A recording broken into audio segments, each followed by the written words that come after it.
Hey everyone, welcome back to the channel. In today's video, I'm going to show you how to do your comment anonymously on a Facebook group. It's really simple and easy. First of all, just let me open the Facebook application here, and then you can simply go to any group you want to comment on. And now let's see, this is the group. Now you have to navigate to the post where you would like to comment anonymously. Click on this comment section here. Type your comment in the text box here. You will notice your profile picture next to the comment section. Click on your profile picture or this drop down and you can see this option here.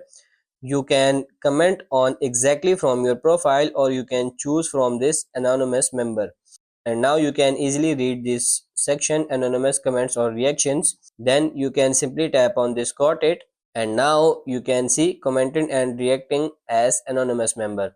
Now you can simply tap on this done, and as you can see, people won't see your name, people will see this anonymous member. So that's pretty much it for this video. That's how to comment anonymously on a Facebook group. I hope this video was helpful. If it is, like it and subscribe to the channel. Thank you.